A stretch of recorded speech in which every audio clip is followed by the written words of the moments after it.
The midnight registration line stretched endlessly beneath the full moon, winding through the courtyard like a serpent of desperate souls. Sarah Doran pulled her threadbare cloak tighter, trying to make herself invisible among the hundreds of women forced to attend the Alpha King's mate selection ceremony. 3 days. That's all the warning they'd given before riders swept through every village in the Silver Peak territory, demanding all unmated women between 18 and 25 present themselves at the castle. Those who refused would see their families taxed into starvation. Those who ran would be hunted. Sarah touched the vial of scent-masking herbs hidden in her pocket. If she could just survive tonight's initial inspection, perhaps she'd be dismissed with the others deemed unworthy. Then she could return to caring for her sick father, to the small apothecary shop that barely kept them fed. "Next group forward!" a guard barked, his voice cutting through the nervous whispers. The line shuffled ahead. Sarah's group was pushed onto a raised platform where torchlight exposed them to the scrutiny of the royal assessors. Her heart hammered as she kept her eyes downcast, breathing shallowly to minimize her scent. Then the atmosphere changed. The gossiping ceased. Guards straightened. Even the wind seemed to pause. He emerged from the castle's shadow tall, devastating, moving with the fluid grace of an apex predator. The Alpha King Callan Reese. Moonlight caught the silver threading through his dark hair, the scars across his knuckles that spoke of countless battles. His presence hit the courtyard like a physical force, making several women stumble. Sarah had heard the stories. The king who'd slaughtered his way to the throne 5 years ago after his father's assassination, who'd been driven by his wolf to search for his mate since he came of age 7 years past, an emptiness no battle could fill, who shifted into a wolf larger than a horse, black as midnight, with eyes like molten gold. He wasn't supposed to be here. The initial selection was meant to be handled by advisors, with worthy candidates presented to him later. The king prowled along the first platform, his movement lazy yet purposeful. Women trembled as he passed. Some swooned. He showed no interest, his expression carved from stone. "Please don't come this way." He turned toward Sarah's platform. Each step brought him closer. Sarah pressed herself between 2 taller women, praying to disappear. The king paused at the platform's edge, his nostrils flaring slightly. His entire body went rigid. In one fluid motion, he leaped onto the platform. Women scattered like startled birds. Sarah tried to step back, but found herself trapped against the railing. The king moved through the crowd like they were mist, his focus absolute. Heading straight for he stopped inches from her. This close, she could see his eyes, not the cold gray she'd expected, but burning gold, inhuman and wild. His chest rose and fell rapidly. A low rumble emanated from his throat. Not quite human, not quite wolf. Then he inhaled deeply, his eyes rolling back slightly, and the rumble became a possessive growl that made every person in the courtyard freeze. "You," he breathed, his voice destroyed gravel and dark honey. He leaned closer, his breath hot against her ear. "Mate." The word hit Sarah like lightning. No, this can't be happening. Gasps erupted around them. The Alpha King, the most dangerous man in the realm, had just declared her his fated mate, in front of hundreds of witnesses. "You're mistaken," she whispered, her voice barely audible. "I'm nobody. I'm mine," he snarled, and his hand shot out to grip her wrist. The moment his skin touched hers, electricity raced through her veins. His eyes blazed brighter, and she watched in horror as his canines lengthened slightly. "You're mine." "Your Majesty," a brave advisor stepped forward, elderly with a trembling voice. "Perhaps we should follow protocol." Callan's head snapped toward the man with inhuman speed. The growl that emerged made everyone within 20 feet step back. "What's your name?" His thumb traced circles on her wrist, the gentle touch at odds with the possession in his eyes. Sarah Doran." "Sarah," he repeated, tasting the word like fine wine. Then louder, addressing the crowd without looking away from her face. The selection is over.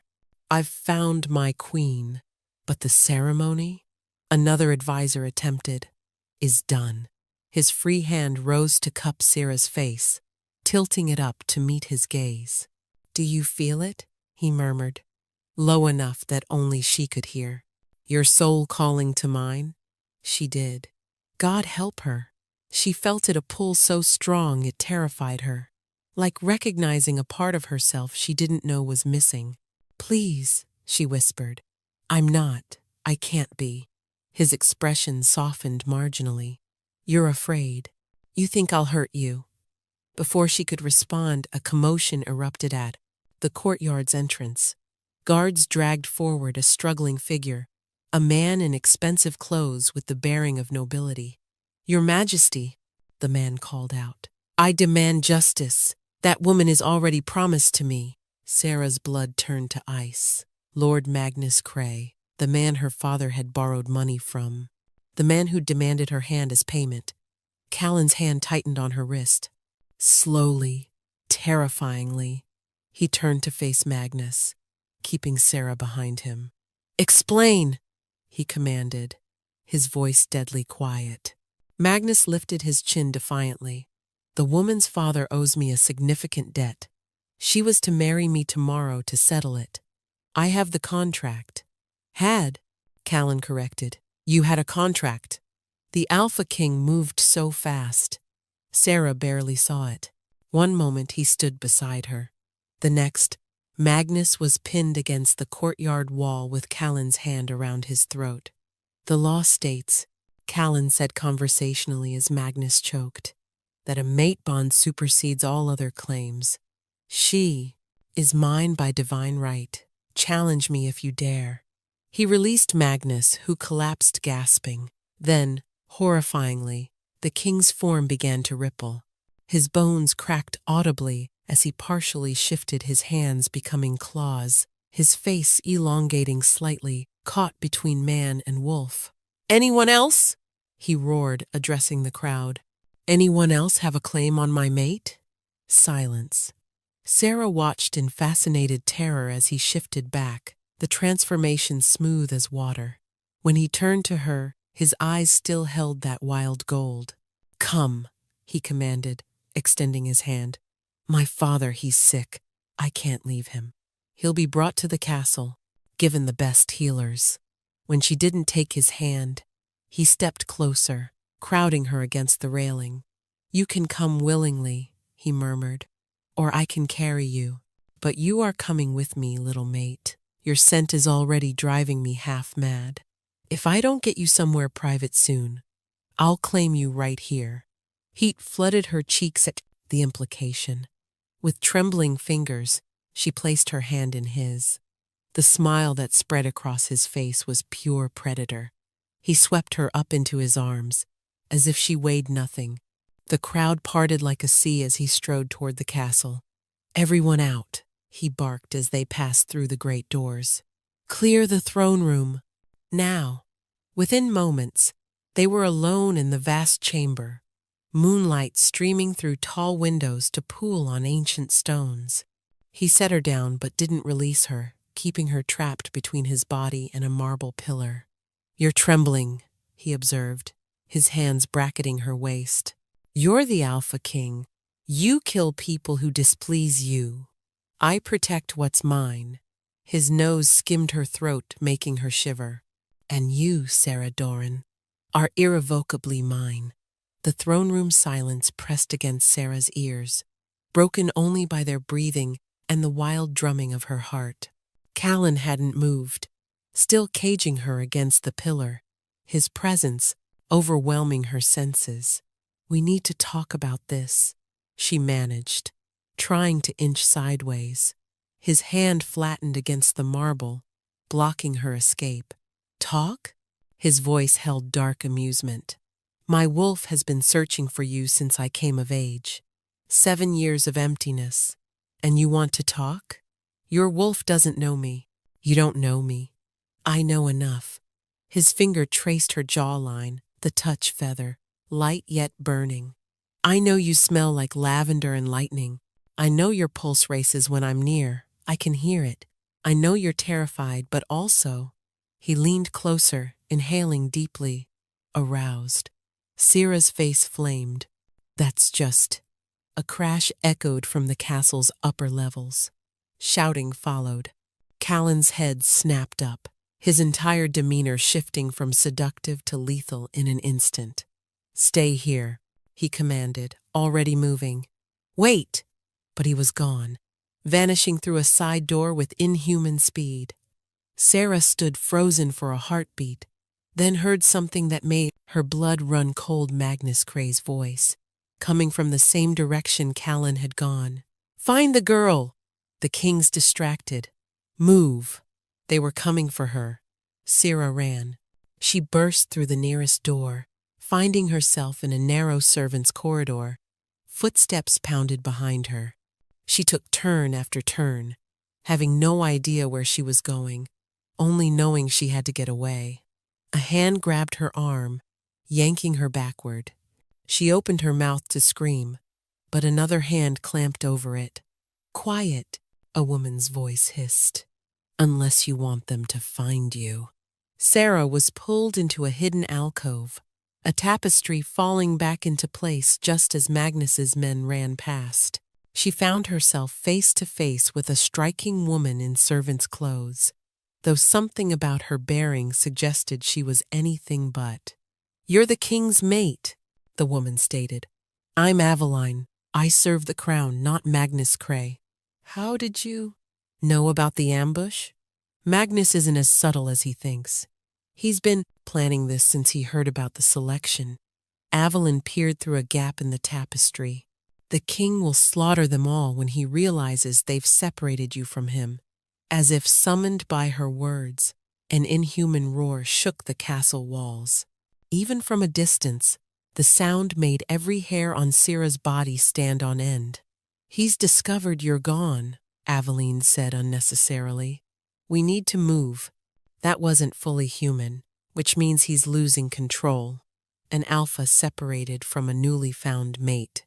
She shuddered. Magnus has no idea what he's unleashed. They slipped through the servants' passages, Aveline leading with practiced ease. Behind them, the sounds of violence grew: snarls, screams, things breaking. A wall exploded inward. Through the debris came a wolf, but not just any wolf. This creature stood as tall as a horse, midnight black, eyes burning gold with rage. Blood dripped from its muzzle. The Alpha King, in his full form. Aveline immediately dropped to her knees, neck bared in submission. Your Majesty, I have her. She's safe. The massive wolf's attention fixed on Sarah. A growl rumbled through the corridor, making dust fall from the ceiling. He stalked forward, and Sarah found herself backing away instinctively. Don't run, Aveline warned urgently. His wolf is in full control. Running triggers chase instinct. But Sarah couldn't help it. Every instinct screamed danger. She took another step back. The wolf lunged. Sarah gasped as she was pinned beneath him, his massive form covering her completely. But instead of teeth tearing into her throat, she felt him, sniffing her. His muzzle pressed against her neck, inhaling deeply. The growling stopped, replaced by a sound almost like a purr. Then the transformation began. Sarah watched in fascinated horror as fur receded, bones shifted, the wolf's form reshaping itself. Within seconds, Callan knelt over her, completely naked, muscles still taut with tension. You left, he snarled, his hands bracketing her head. I told you to stay. Magnus's men are dead. His eyes still held that wild gold. All of them. They tried to take you. She should be terrified by his casual admission of murder. Instead, some primal part of her thrilled at his protection. Your Majesty, Aveline said carefully, still not looking directly at them. Perhaps Lady Sarah would be more comfortable continuing this discussion in your chambers. Callan's gaze never left Sarah's face. Leave us. The lady needs... Leave. Us. Aveline disappeared without another word.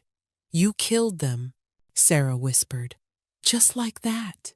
They threatened my mate. His thumb traced her lower lip. I'd burn the entire kingdom for you. You don't even know me, she repeated desperately. Then tell me. He shifted, settling his weight more fully over her, though careful not to crush her. Tell me why a commoner has noble speech patterns. Tell me why you smell like magic beneath the herbs you use to mask your scent. Tell me why my wolf went mad the moment I caught your true fragrance. Sarah's breath caught. I don't know what you mean. Liar. But he said it almost affectionately. You're hiding something. Something important. His mouth crashed down on hers, cutting off her denial. The kiss was nothing like she'd imagined her first kiss would be, not sweet or tentative, but claiming, devastating. His tongue swept into her mouth, and she found herself responding despite everything, her hands tangling in his hair. When he pulled back, they were both breathing hard. Feel that? He murmured against her lips. The connection between us? Fighting it will only make it worse. Before she could respond, voices echoed from the main corridor guards, searching. Callan cursed creatively. As much as I'd like to claim you on this floor, you deserve better. He stood in one fluid motion, pulling her up with him. Only then did she remember he was completely naked. Her face went scarlet as she tried not to. Looked down. Failed. Looked. Her eyes widened. He smirked. Like what you see, little mate. You need clothes. Why? This is my castle. But he grabbed a guard's cloak from a hook on the wall, wrapping it around his waist. Better? Your Majesty. Guards rounded the corner, then skidded to a halt. We heard the disturbance. Lord Cray's men are handled, Callan said coldly. Have Magnus Cray arrested for treason. He attacked the crown's chosen mate. Yes, Your Majesty. And summon healer Willem Holt to the border village of Millbrook. There's a sick man there, Sarah's father. Bring them both to the castle immediately. Sarah's head snapped up. You remembered. His expression softened marginally. I told you I protect what's mine. That includes your family. He pulled her along, his hand possessive on her lower back, toward a massive set of doors marked with the royal seal, his private chambers. As the doors closed behind them, Sarah realized she was now completely alone with the Alpha King, in his bedroom. Now, Callan said, turning to face her with predatory intent. Let's discuss why you really think you can't be my mate, starting with what you're hiding under all those scent-masking herbs. The Alpha King's chambers were nothing like Sarah expected. Instead of cold stone and harsh angles, warm tapestries covered the walls, a fire crackled in the massive hearth, and books, hundreds of them, lined built-in shelves. It felt lived in, personal. Surprised? Callan asked, moving to a cabinet where he pulled on leather pants and a loose white shirt, though he left it unlaced. Expected chains and skulls? The stories say many things. He poured amber liquid into 2 glasses, offering her one. Most of them even true. I did kill my uncle for the throne after he poisoned my father. I have executed traitors. I'm not a gentle king, Sarah, but I'm not a monster. She accepted the glass but didn't drink, her fingers trembling slightly. The claiming ceremony. What is it? His eyes darkened. When an alpha finds his true mate, there's a ritual, a binding. Without it, the connection remains incomplete, and... He paused, jaw clenching. And my wolf will slowly go feral. I'll lose control completely within a moon cycle. Maybe less, given how strongly I reacted to you. Sarah nearly dropped the glass. You're saying if we don't complete this ceremony, you'll become a mindless beast? Essentially. He moved closer, setting his own glass aside. But that's not your burden to bear. If you truly can't accept the bond, I'll send you away. Far enough that your scent won't.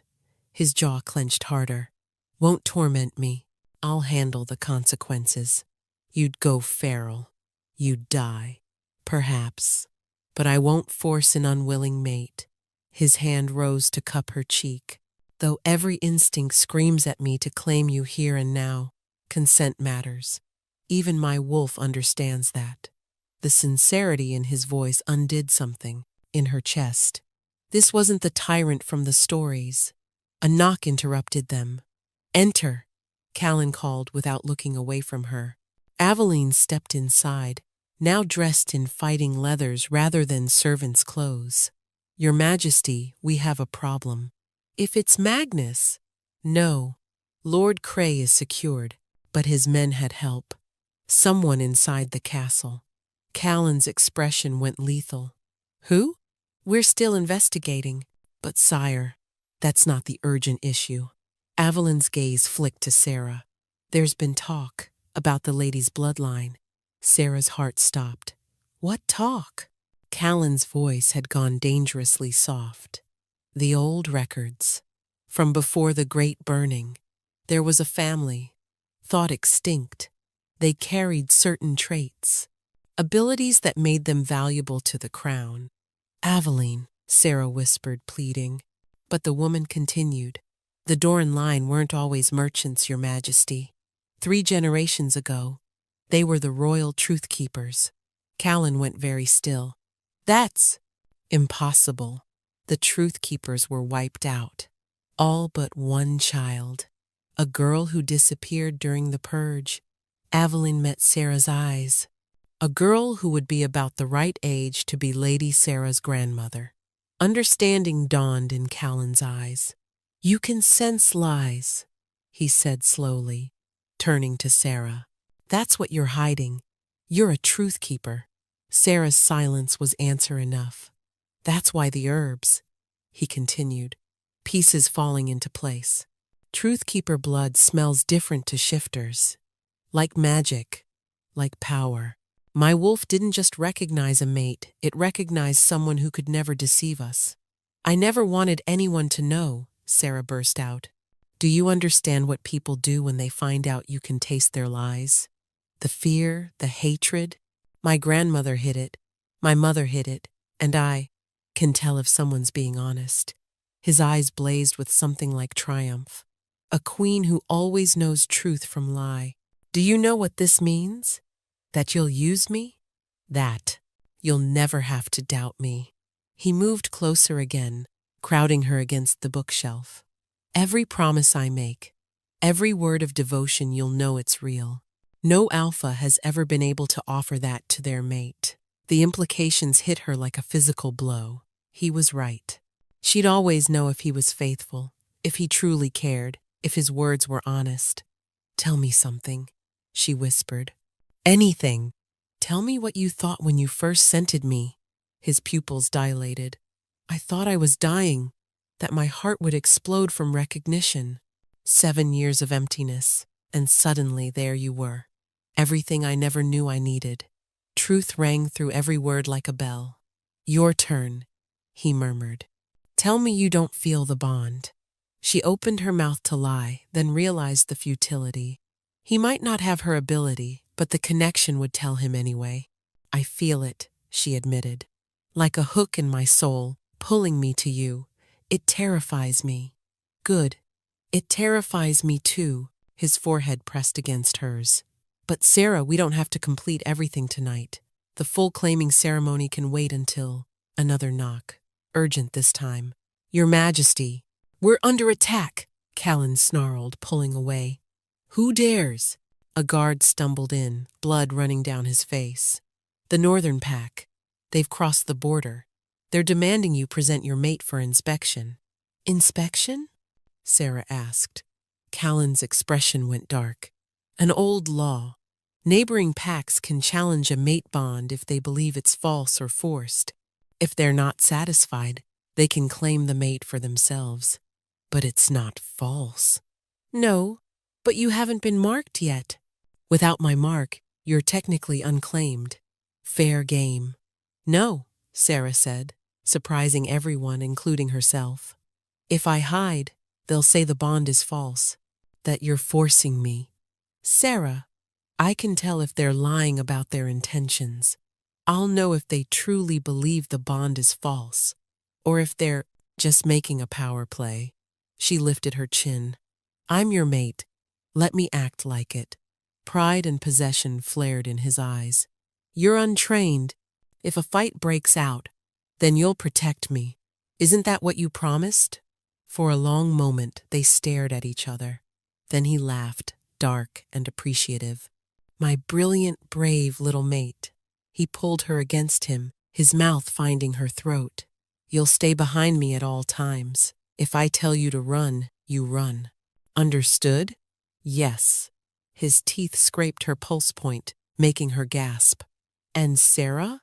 After we deal with this, we're discussing that claiming ceremony. My wolf won't tolerate another challenge to what's ours. The throne room doors burst open, revealing chaos. At least 20 shifters in wolf form circled the space, all massive, all focused on the entrance where she stood with Callan. At their center stood a man who could only be another alpha. Scarred, grizzled, with the kind of presence that commanded armies. Alpha? Marcus of the Northern Pack, Callan said, his voice deceptively calm. You're far from your territory. Word travels fast when the unmated Alpha King suddenly claims a random woman from a selection line. Marcus's scarred face twisted into a sneer. A nobody, no pack lineage, no noble blood that we know of. Very convenient, finding her just when the council's pressure for an heir peaked. Sarah felt Callan's muscles coil beside her, ready to explode into violence. She placed a hand on his arm, a tiny gesture that made every wolf in the room focus on her. You doubt our bond? She asked, stepping forward despite Callan's warning growl. Marcus's eyes raked over her dismissively. I see no mark, smell no claiming, just fear and herbs. Sarah's ability flared to life. Beneath Marcus's words, she tasted the oily residue of deception. He didn't believe the bond was false. He was gambling, hoping to provoke Callan into a mistake. You're lying, she said quietly, her voice carrying across the silent throne room. Marcus's expression flickered with surprise. You know the bond is real. You scented it the moment you entered this room. She took another step forward, her strange confidence building. Tell them the truth. Tell them about the deal you made with Magnus Cray, the territory you were promised if you could separate us before the claiming. Marcus went rigid. Several of his wolves whined uneasily. How did she know? She didn't not for certain, but the flicker of guilt that crossed his face when she mentioned Magnus had been enough. Her ability didn't just detect lies, it helped her unravel them. You little... Marcus shifted partially, his face elongating into a muzzle, claws extending. Callan moved so fast, Sarah barely saw it. One moment Marcus was lunging for her. The next, he was pinned against the floor with Callan's hand around his throat. Challenge me, Callan snarled, his voice barely human. Stop hiding behind laws and schemes. Challenge me properly, or acknowledge her as my true mate, and leave. Sarah walked closer to the two alphas, her heart pounding but her voice steady. He won't challenge you, because his beta, she looked at a younger wolf near the door, is already planning to challenge him for leadership if he's weakened by fighting you. You came here hoping to win through technicality, not combat. The young wolf's ears flattened, guilt confirming her guess. Marcus's eyes darted between Sarah and his beta. How could you possibly... Submit, she said softly. Take your pack, return to your territory, and keep your leadership. Or die here, and let your beta explain to your mate why you threw your life away for Magnus Cray's gold. For a long moment, the throne room balanced on a knife's edge. Then Marcus went limp, baring his throat in submission. I acknowledge the bond, he gasped. The woman is your true mate. Callan released him, standing slowly. Leave. Now, if you cross into my territory again without invitation, I'll take it as an act of war." As they filed out, the beta Sarah had identified gave her a long look, part respect, part fear.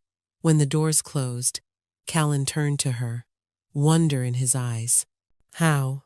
he asked simply. "People's deceptions create patterns. Once you see one thread of dishonesty, you can follow it to the whole web." "You're terrifying," he breathed, and it sounded like the highest compliment. "My perfect, terrifying mate." Before she could respond, he was kissing her, not the desperate claiming from before, but something deeper. Gratitude, possession, and raw need combined into something that made her knees weak. "Sarah, I need to mark you, tonight. My wolf. After being challenged, after another alpha so close to you, I'm barely maintaining control." "Your Majesty," a guard burst in. "The healer has arrived with the lady's father." Sarah rushed to the medical wing, Callan close behind. On a bed surrounded by healing crystals lay her father, looking frailer than when she'd left 3 days ago. His breathing was shallow, labored. "Papa," she breathed, rushing to his side. His eyes opened, focusing with difficulty. "Sarah? Child? What? Where?" "You're safe. You're in the castle." "The castle?" Confusion creased his brow. Then his eyes widened with understanding. "The selection. Oh gods. Sarah, did they reject you? Are we being punished?" "No, Papa." She squeezed his weathered hand. I was chosen." "Chosen? As a servant? As the queen?" Silence stretched between them. Then her father laughed, a raspy, disbelieving sound that turned into coughing. "The fevers made me delirious." "It's true, sir," Healer Willem confirmed, stepping forward from the shadows. "Your daughter is the Alpha King's mate." The bond was confirmed tonight before the entire court. Her father's gaze moved slowly from the healer to Sarah, then to Callan standing protectively behind her. She saw the moment he truly understood, noticed the fine dress she now wore, the way guards positioned themselves by the door, the deference in everyone's posture. "My little Sarah," he whispered, tears gathering in his eyes. "What have you done?" "What I had to," she said softly. "The bond chose me, Papa. I couldn't fight it. The Alpha King." Fear flickered across his face. "The stories, some are true," she admitted, glancing back at Callan. "But he's not what they say. He's—" How did she explain Callan? Dangerous but protective, violent but capable of tenderness? "He's mine," she finished simply. Her father studied her face with eyes that had watched her grow from infant to woman. "And you're his." "Yes." "Then I suppose," he coughed again, wincing, "I should get well enough to see my daughter crowned." "You'll get well because we have the best healers," she corrected, smoothing his thinning hair. "And because I need you." She stayed with him until he fell asleep, the healing drafts finally taking effect. As she prepared to leave, Healer Willem stopped her with a gentle hand on her arm. "My lady, a word?" She nodded, following him to a shadowed corner where they wouldn't be overheard. "Your father's illness, it's not natural." His voice dropped to barely a whisper. "Someone's been poisoning him." Slowly, over months. Ice filled her veins. "What?" "Moonsbane. Trace amounts in his system. Not enough to kill quickly, just to weaken. Make him desperate enough to—" He trailed off meaningfully. "To sell his daughter to cover debts," she finished, her voice hollow with shock. Then rage sparked. "Magnus Cray! He poisoned my father to force my hand." "That would be my guess. The good news is, now that we know, we can cleanse it from his system. He'll recover fully." Rage built in her chest, clean, purifying rage. Magnus hadn't just tried to buy her. He'd orchestrated everything, destroyed her father's health for his sick game. She left the medical wing in a haze of fury, barely aware of where she was walking, until she found herself descending stone steps, the air growing colder. The castle's dungeons. The guards at the entrance moved to stop her. "My lady," the Alpha King said. "I'm your future queen," she said, her voice carrying new authority that surprised even her. "You will let me pass." They exchanged uncertain glances, then stepped aside. She found Magnus in a cell at the corridor's end, sitting on a stone bench as if holding court even in prison. He looked up as she approached, his handsome face marred by bruises from his capture. "Lady Sarah," he said smoothly, rising with mock courtesy. "Come to gloat?" "Come to tell you the truth," she said, gripping the iron bars. "You poisoned my father." His expression didn't change, but she tasted the spike of alarm beneath his calm. "Prove it." "I don't need to. The Alpha King will believe me, and that's enough for your execution." She leaned closer, her voice dropping to a whisper. "But I want you to know something first. Your plan would never have worked. Even without the mate bond, I would never have married you. I can taste your lies, Lord Cray. Every false word, every deception. I've known what you were since the day we met." For the first time, real fear flickered in his eyes. "You're bluffing. 3 months ago, you told my father your trade routes were struggling. Lie, they were thriving. 2 months ago, you said you wanted to help our family. Lie, you wanted me, specifically, because you'd learned about my bloodline. Last month, you swore you hadn't raised our interest rates. Another lie." Magnus had gone pale, his mask finally cracking. "But the biggest lie?" She leaned even closer. "When you said you'd be a good husband. You've killed before, haven't you? Not in battle, not for justice, for pleasure. I can smell it on you like rot." Magnus lunged at the bars with a snarl, his facade completely shattered. A hand shot through the bars, grabbing Magnus by the throat and slamming him against them. Callan materialized from the shadows, his eyes pure wolf. "Touch her," the Alpha King said softly. "Threaten her. Even think about her again, and I'll make your execution last week's." Magnus whimpered, all pretense of nobility gone. Callan's attention shifted to Sarah. "You shouldn't be here. He poisoned my father." "I know," the healer told me. His free hand cupped her face with surprising gentleness. "I was coming to tell you we'll have his public execution tomorrow." "Good." Something flickered in Callan's expression, surprise, perhaps approval. "My gentle mate has claws," he murmured. "Come, we have more important matters to attend to." He led her from the dungeons, his hand possessive on her lower back. She could feel the tension thrumming through him. Whatever control he'd maintained was fraying. "Where are we going?" "The ceremonial chambers." His voice had gone rough, more wolf than man. "The claiming can't wait any longer, Sarah. Not after tonight." Her heart skipped.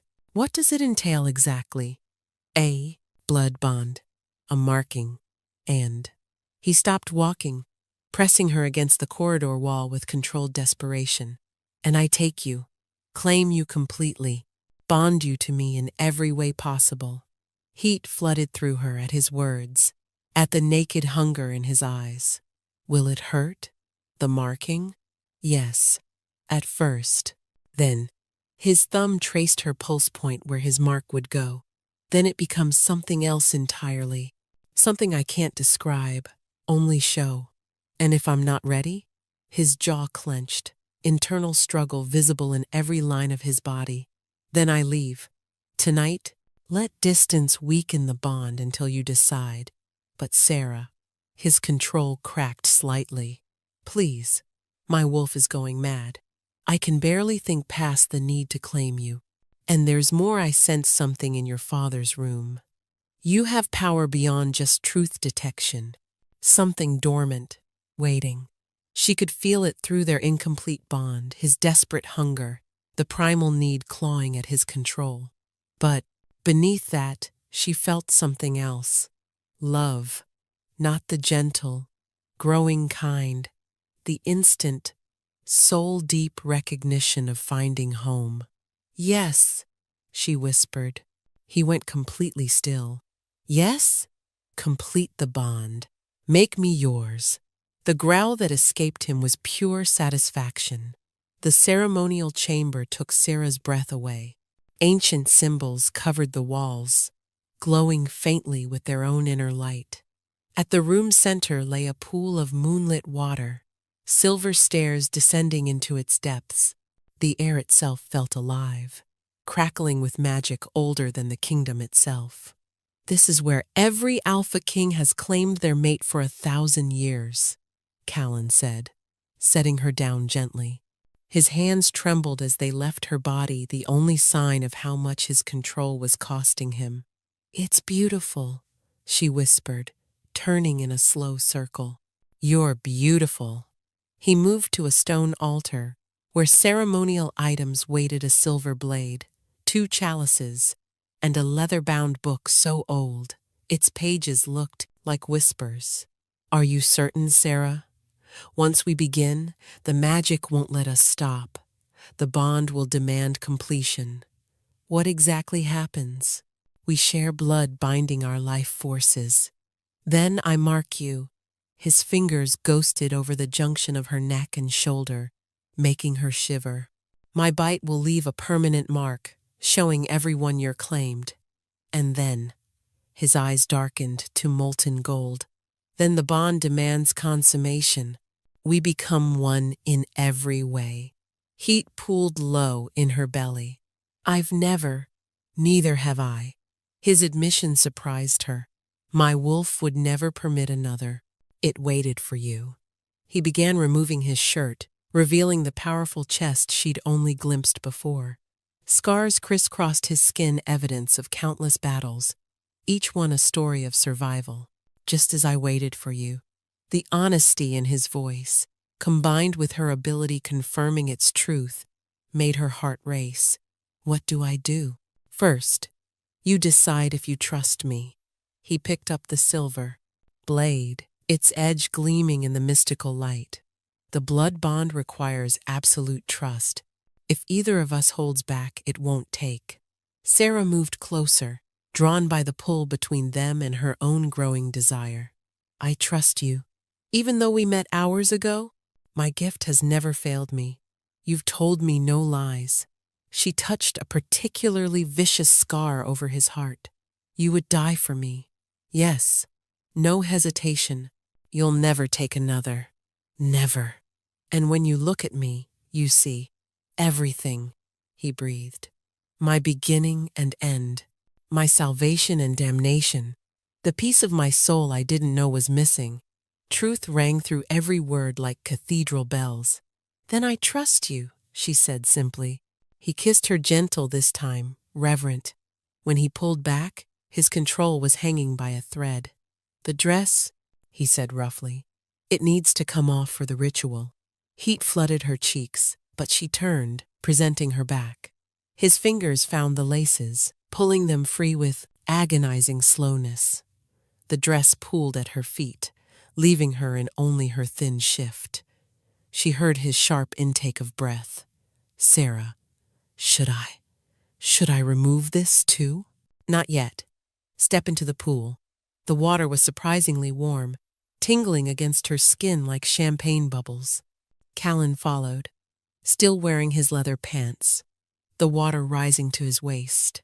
He opened the ancient book, speaking words in a language she didn't recognize, old, powerful sounds that made the symbols on the walls pulse brighter. The water around them began to glow softly. Your hand, he said, switching back to common tongue. She offered it without hesitation. The blade was sharp, a quick sting as he drew it across her palm. Blood welled, darker than normal in the strange light. He cut his own palm next, then pressed their wounds together. The moment their blood mingled, Sarah gasped. Power flooded through her, wild, electric, alive. She could feel him, not just emotionally, but spiritually. His thoughts, his memories, his essence flooding into her as hers poured into him. She saw flashes a young boy watching his mother die, poisoned by his uncle. The same boy learning to shift alone, no pack to guide him. The teenage prince forced to kill his first challenger. The man who'd taken the throne in blood, believing he'd never find his mate. And through it all, loneliness so profound it brought tears to her eyes. "Sarah!" he gasped, and she realized he was seeing her memories too. Her grandmother teaching her to recognize lies before she could properly walk. Her mother dying when she was 12, making her promise to hide her gift. Years of isolation, pretending to be normal, feeling like a fraud in her own skin, but also something else, a power she'd always suppressed, afraid of what she might be capable of. "We match," he whispered wonderingly, "broken in the same places." The blood bond pulsed between them, sealing their connection. The cut on her palm had already healed a plez, side effect of bonding with an alpha's healing ability. "Now the marking," he said, his voice gone rough.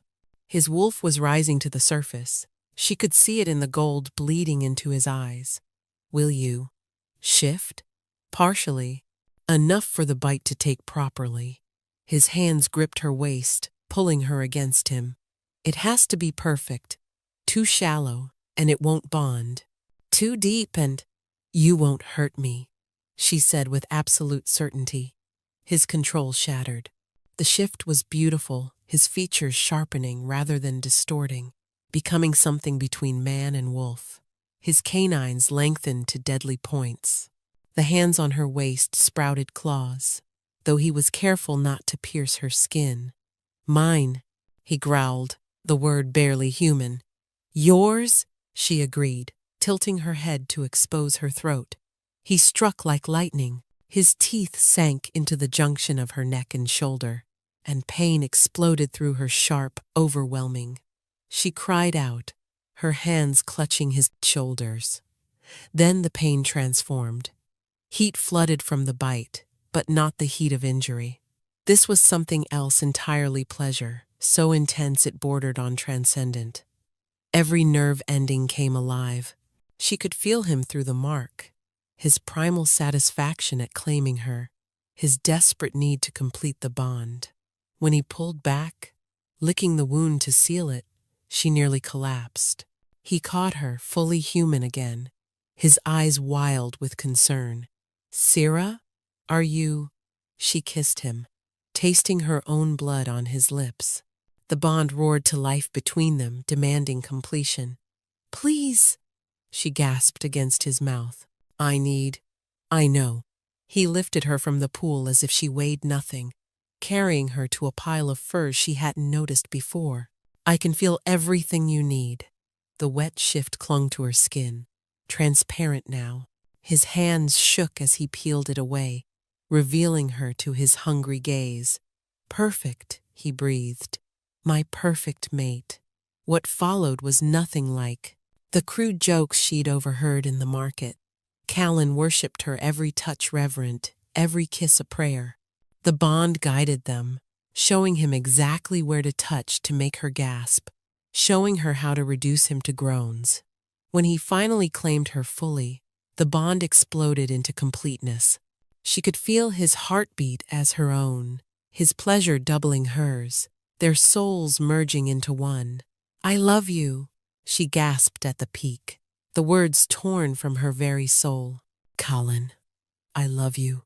"My mate," he growled back, his voice wrecked. "My queen." "Forever." Later, wrapped in furs with her head on his chest, Sarah traced lazy patterns over his skin. The mark on her neck thrummed with pleasant heat. "How do you feel?" he asked, pressing a kiss to her hair. "Complete," she said honestly, "like I was walking around missing pieces I didn't know were gone." "The bond will settle over the next few days. You'll be able to feel me even at distance, sense if I'm in danger." His arms tightened around her. "And I'll always know where you are, if you're safe." A knock echoed through the chamber, urgent, panicked. "Your Majesty," Aveline's voice, tight with fear. "We're under attack!" Callan was up instantly, pulling on pants and tossing Sarah a robe. Who? I don't know. They came from nowhere. Dozens of them. Not wolves, but something else. They're slaughtering everyone in the lower quarters. Sarah felt Callan's rage through the bond, tinged with something else recognition. What aren't you telling me? She asked as she belted the robe. His jaw clenched. There are others, not just shifters, creatures that hunt our kind. What creatures? Hunters. Humans, but enhanced. Faster, stronger, trained from birth to kill shifters. He pulled on his shirt, then grabbed her shoulders. Stay here. The ceremonial chamber is warded. No.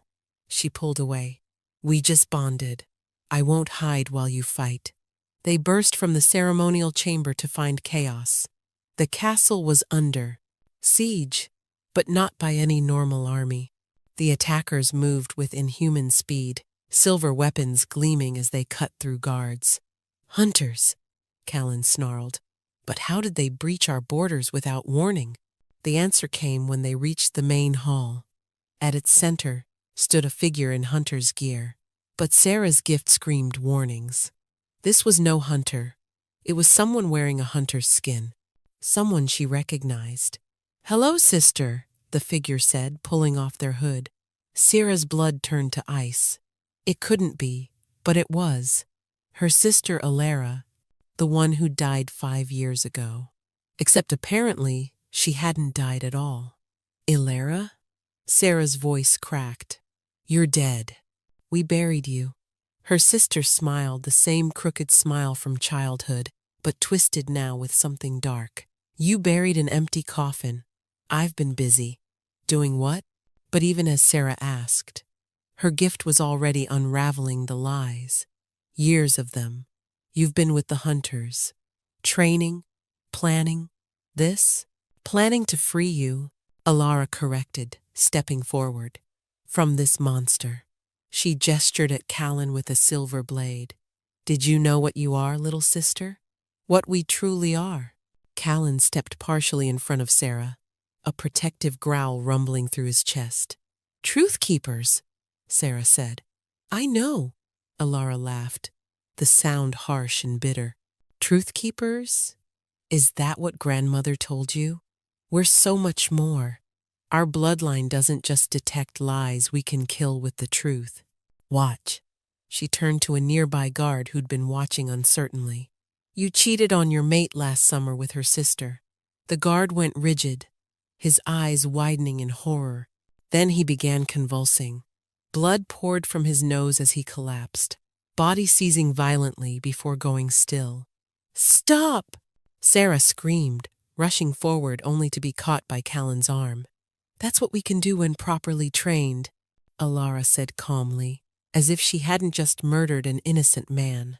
Force people to face their truths so violently it destroys them. The hunters found me after Mother's death, taught me, showed me my real purpose. Your purpose is genocide, Callan snarled. My purpose is protecting humanity from monsters like you. Alara's eyes fixed on Sarah, and for a moment, her mask slipped. Come with me, sister. I can teach you. We can be what we were meant to be, judge, jury, and executioner for these beasts. Sarah felt the truth in her sister's offer, but also the sickness beneath it. Alara believed what she was saying, but belief didn't make it right. They're not monsters, Sarah said quietly, and neither am I.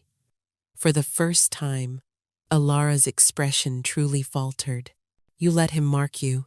She stepped closer, and Sarah could smell the silver weapons, the blood, the years of hate. I can smell it on you, his claim. I chose him. He's manipulated the bond. They all do force compatibility where none exists. You're wrong. Sarah stepped out from behind Callan. I can taste lies, remember? Every word he's spoken to me has been truth. Every promise, every declaration of love. Then you're weak, Alara spat, just like Mother. The words hit like physical blows, but Sarah stood firm. Through the bond, She felt Callan's support, his absolute faith in her strength. "What happened to you?" Sarah asked. "The Alara I knew would never. The Alara you knew was weak, hiding her gift, pretending to be normal while creatures like him ruled through fear." Alara's voice rose. "The hunters showed me strength, showed me purpose. They showed you hate." Around them, the battle continued, hunters against shifters, silver weapons against claws and fangs. But in their bubble of confrontation, time seemed frozen. "Choose," Alara said finally, raising her blade. "Me or him, family or monster, your blood or his corruption." "I choose both," Sarah said. "You're my sister. He's my mate. I won't let you make me pick."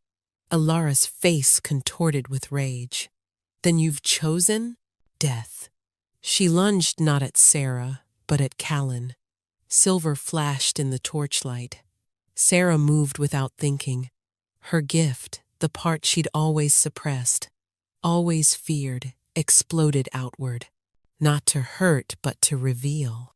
She forced Alara to see the truth, not her twisted version, but reality. She showed her sister Callan's memories, the ones she'd absorbed through the bond. A boy who'd lost everything, a man who'd waited years for love. The moment he'd scented Sarah and felt his soul recognize its other half. She showed her the guards Alara called monsters, their families, their loves, their simple desires for peace. She showed her the hunter's lies, the way they'd found a grieving girl and turned her into a weapon. And finally, she showed her their parents, not the false narrative Alara had built, but the truth, how their mother had died, protecting both daughters from those who would use their gifts. How their father even now lay dying, poisoned not by shifters but by a human lord's greed. Alara froze mid-strike, the blade trembling inches from Callan's heart. "No," she whispered. "That's not. I was told. Mother died because of them. Mother died because of people who wanted to use us," Sarah said gently, stepping closer. "The hunters found you in your grief, fed you lies mixed with just enough truth to make them believable. They turned your pain into a weapon." The blade fell from Alara's nerveless fingers, clattering on the stone floor. "I've killed so many," Alara breathed, horror replacing rage. "Innocents, families, children who showed signs of shifting." Her knees buckled. "Oh gods, what have I done?" Sarah caught her sister as she fell, holding her as she had when they were children. "You were lost, manipulated, but you can choose differently now. The hunters will never stop.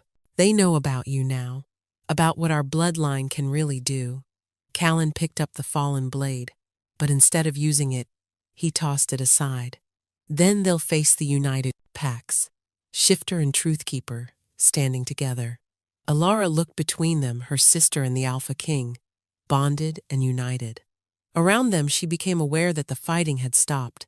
The other hunters, seeing their leaders collapse, had hesitated. "I can't undo what I've done," Alara said, tears streaming down her face. "No," Sarah agreed. "But you can stop others from making the same mistake. You know their methods, their bases, their plans." A horn sounded from outside, reinforcements. But whose? The doors burst open, revealing not more hunters but shifters, dozens of them from various packs. "We heard the Alpha King's call," their leader announced. "We stand with the rightful rulers." The remaining hunters, outnumbered and leaderless, surrendered. Several looked at Alara with betrayal, others with dawning understanding. "Your Majesty," Aveline appeared, bloodied but whole. "Your father is asking for you. Both of you," she added, looking at the sisters. In the medical wing, their father lay propped up on pillows. Color had returned to his cheeks. Healer Willem's antidote was working. "My daughters," he whispered, reaching for both of them. "Both my daughters." "I'm sorry, Papa," Alara sobbed. "I'm so sorry. I thought you were dead. They told me you'd all been killed." "Shh," he soothed, though his eyes were sad. We all make mistakes, child, some larger than others. What matters is we learn from them. The kingdom will demand justice, Alara said. For what I've done, the kingdom will have truth, Callan said from the doorway. You'll stand before the court, tell them everything, show them how the hunters recruit, how they manipulate. Some will still demand your death, but others might understand. And you? Alara asked. I tried to kill you. You tried to save your sister from what you thought was a monster. His expression was hard, but not without compassion. I've done worse for less noble reasons. Later, as dawn broke over the damaged castle, Sarah stood on the balcony with Callan's arms around her. Below, the courtyard filled with shifters and humans alike. Word had spread of a queen who could taste truth, who stood between both worlds. Your father's recovering well, Evelyn reported from the doorway. And your sister, she's agreed to share everything she knows about the hunters. She'll need protection, Sarah said. They'll come for her. They'll come for all of us, Callan corrected. But we'll be ready. A truth-keeper queen, reformed hunter information. United packs were stronger than they expected. The council will want the coronation soon, Aveline added. A proper ceremony, making you officially queen. Sarah felt Callan's contentment through their bond. His mate safe, his kingdom secure, his soul finally whole. What about the hunters? She asked. Some will always exist. But with you beside me, we can build bridges. Show both sides that cooperation is possible. Your sister's testimony will help showing how they prey on grief and fear. And Alara needs time to heal, to make amends. But she's your family, which makes her mine. He pressed a kiss to her temple. She'll have a place here, if she chooses it. The mate mark thrummed with warmth, and through their bond, Sarah felt the truth of his words. No deception, no conditions, just acceptance. I stood beside a stranger in a moonlit line, she murmured, terrified and alone. And now you stand beside your mate, Callan finished, your equal, your king. As the sun rose fully, painting the sky in shades of gold and crimson, Sarah felt the rightness of it all settle into her bones. The road ahead would be difficult hunters to face, kingdoms to unite, wounds to heal. But with Callan beside her and her gift to guide them, she knew they'd face it all. Together, the Alpha King and his Truth Keeper Queen, forever.